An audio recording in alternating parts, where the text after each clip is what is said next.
Hello friends, welcome my YouTube channel के अंदर आपसे क्या स्वागत है। आप सभी साथियों के लिए बहुत इंटरेस्टिंग और बहुत ही प्यारी सी जो अपडेट है वो आप सभी साथियों के साथ लेकर आ चुका हूँ। यानी कि बात करने वाला हूँ आप सभी साथियों के लिए। यहाँ पर देख लीजिएगा आरआरबी नर्सिंग सुपरिटेंडेंट की जो आपका वैकेंसी है, यानी कि जैसे कि आप सभी साथियों को पता है कि आरआरबी की आपकी जो वैकेंसी है उसका ऑफिशियल जो आपका नोटिफिकेशन है वो नोटिफिकेशन आपका यहाँ पर क्या हो चुका है, जारी आपका हो चुका है। तो इसके अंदर देख लीजिएगा आपको यहाँ पर मैं सिलेबस 2026 के बारे में कंप्लीटली जानकारी आपको प्रोवाइड करवाऊंगा।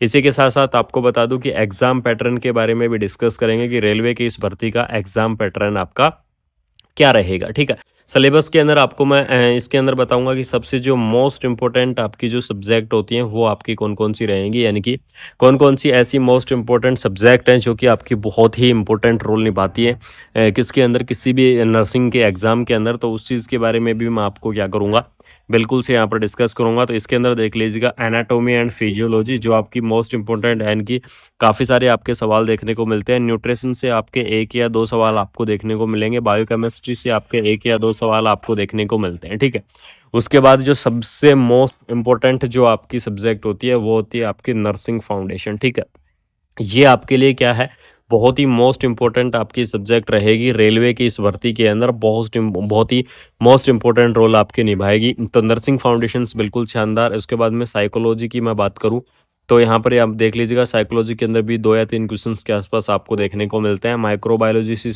से आपके कभी कभार 1 या 2 क्वेश्चन आ जाते हैं। सोशियोलॉजी से भी इतने क्वेश्चंस नहीं आते हैं। ठीक है, फार्माकोलॉजी से आजकल क्वेश्चन आने लग गए हैं, तो एक बार इसको विजिट आप कर सकते हैं। पैथोलॉजी के लिए भी आप यहाँ पर सबसे सेकंड जो मोस्ट इंपॉर्टेंट आपकी सब्जेक्ट रहेगी वो आपकी रहेगी मेडिकल सर्जिकल नर्सिंग। बहुत ही मोस्ट इंपॉर्टेंट, यानी कि सेकंड मोस्ट इंपॉर्टेंट जो आपकी सब्जेक्ट है वो आपकी रहने वाली है मेडिकल, जो आपकी एमएसएन है। ठीक है, मेडिकल सर्जिकल नर्सिंग। उसके बाद में आपको यहाँ पर थर्ड जो मोस्ट इम्पोर्टेंट बुक है वो है आपकी कम्युनिटी हेल्थ नर्सिंग, यानी कि आपकी जो CHN है। इसके अंदर भी आजकल अच्छे खासे क्वेश्चंस आपको देखने को मिलते हैं। चाइल्ड हेल्थ नर्सिंग, यानी कि जो पीडियाट्रिक है, ये आपका बहुत मोस्ट इंपॉर्टेंट रोल आपको निभाती है। मेंटल हेल्थ नर्सिंग, यानी कि जो साइकेट्रिक है, इससे भी आजकल क्वेश्चंस आने लग गए हैं।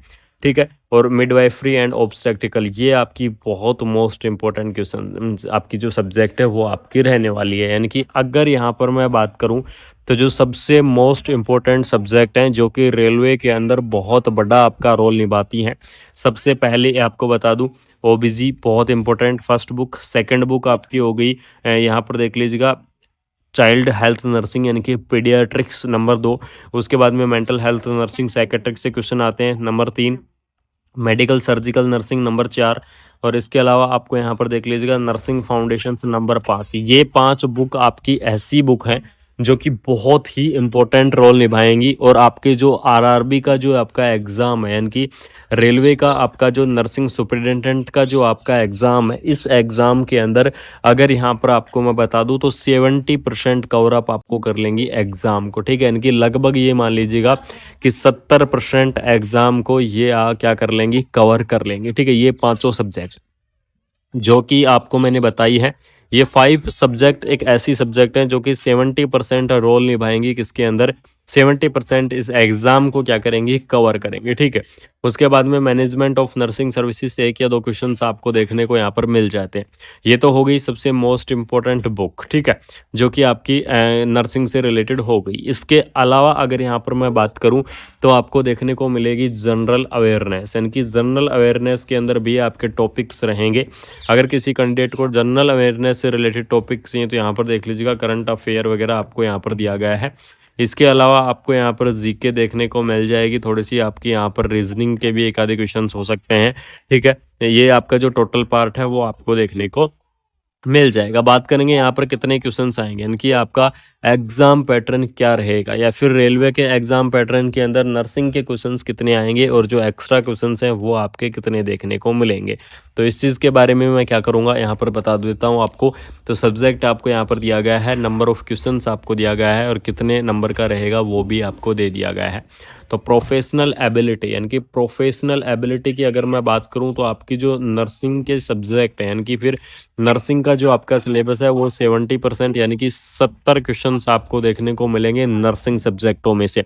और इन 70 क्वेश्चनों में से जो ज़्यादातर रोल निभाएंगी वो आपको मैंने 5 बुक्स आपको बताई हैं, जो कि आपकी 5 बुक्स रहने वाली हैं। वो बुक्स आपका बहुत ही इम्पोर्टेंट यहाँ पर जो रोल है वो आपका निभाने वाली हैं, ठीक है।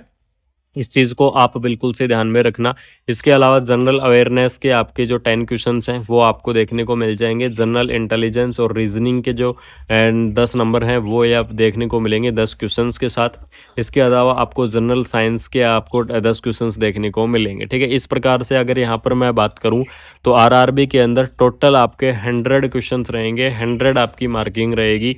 तो इस चीज़ को आप बिल्कुल से ध्यान रखना। Minimum qualifications of marking of RRB, यानी कि रेलवे की आपकी मिनिमम क्वालिफाइंग मार्किंग है वो भी आपको यहाँ पर बताई गई है कि आपको कौन सी कैटेगरी से कम आपको इतने नंबर तो लेकर आने ही होंगे। अगर आपके इतने नंबर आ जाते हैं तो बिल्कुल से आप क्या हो जाएंगे, क्वालिफाइड हो जाएंगे डॉक्यूमेंट्स वेरिफिकेशन की प्रोसेस के लिए। यानी कि डॉक्यूमेंट्स वेरिफिकेशन की प्रोसेस के लिए आपको क्वालिफाई होने के लिए अलग अलग कैटेगरी वाइज रेलवे की तरफ से क्या दिया गया है, एक क्राइटेरिया दिया गया है या फिर एक सीमा रखी गई है कि इस यहाँ तक आपके नंबर आने चाहिए, ठीक है।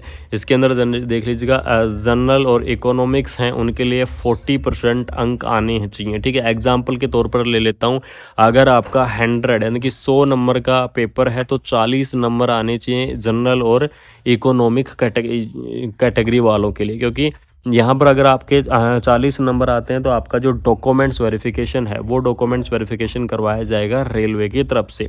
इसके अलावा ओबीसी कैटेगरी की मैं बात करूँ तो 30 आपकी परसेंट या फिर 30 से 35% आपकी जो मार्किंग है वो आपकी होनी चाहिए ओबीसी कैटेगरी के अंदर, ठीक है। एससी एसटी के लिए आपको 25 से लेकर 30 के आपकी जो मार्किंग है वो आपकी यहाँ पर दी गई है। यानी कि जो आपकी ये मार्किंग दी गई है, अगर आपके इतने परसेंट क्वेश्चंस आते हैं या फिर अगर आपके इतने नंबर आते हैं तो बिल्कुल से आप क्या रहेंगे, डॉक्यूमेंट्स वेरिफिकेशन की प्रोसेस के लिए एलिजिबल्स रहेंगे। यानी कि अगर मैं बात करूं तो जनरल कैटेगरीज के लिए यहाँ पर 40 रहेंगे, ओबीसी के लिए यहाँ पर 30 रहेंगे, 30 से 35 के बीच में, और एसटी के लिए आपको 25 से 30 रहेंगे, ठीक है। ये तो हो गया आपका जो एग्ज़ाम पैटर्न होता है वो, ठीक है। सिलेबस के बारे में मैंने आपको बता दिया है। नर्सिंग की जो आपकी 5 बुक्स कॉम्बो हैं उस चीज़ के बारे में मैंने बता दिया कि ये 5 बुक्स का कॉम्बो बहुत इंपॉर्टेंट रोल निभाएगा। यानी कि अगर आपका 70 नंबर के एग्जाम्पल ले लेता हूँ, 70 क्वेश्चन आपके नर्सिंग के आएंगे तो 70 क्वेश्चन के अंदर आपको यहाँ पर देख लीजिएगा लगभग आपका 50 नंबर के आसपास तो आपका ये जो 5 सब्जेक्ट हैं आपकी नर्सिंग की यही आपकी कवर कर लेंगे। इसके अलावा बाकी और सब्जेक्ट है वहाँ से भी आपको क्वेश्चंस देखने को मिलेंगे। एग्जाम पैटर्न आपको मैंने बता दिया है कि एग्जाम पैटर्न क्या रहेगा। 70 आपके नर्सिंग में से रहेंगे, 10 जनरल इंटेलिजेंस रहेंगे, 10 आपका जो मैथ रीजनिंग्स हैं वो आपके रहेंगे, और 10 आपका जो जनरल अवेयरनेस वो आपको जीके वगैरह आपको देखने को मिल जाएगा। ये आपका क्या रहेगा, पैटर्न रहेगा आरआरबी की इस वैकेंसीज के अंदर। तो इस चीज़ को आप बिल्कुल से ध्यान में रखना, बिल्कुल से आप इस वैकेंसीज के लिए एलिजिबल्स हैं, आप अप्लाई यहाँ पर कर सकते हैं, ठीक है। बाकी आपको यहाँ पर देख लीजिएगा रेलवे का जो आपका ये सिलेबस है ये मैंने आपको बता दिया है। नेगेटिव मार्किंग की अगर मैं बात करूँ तो 1/3 आपकी जो नेगेटिव मार्किंग है वो आपको देखने को मिलेगी। यानी कि रेलवे के अंदर 1/3 आपकी जो नेगेटिव मार्किंग है वो आपकी यहाँ पर रहने वाली है। यानी कि अगर आपके 3 क्वेश्चंस क्या होंगे, रॉन्ग होंगे, ठीक है।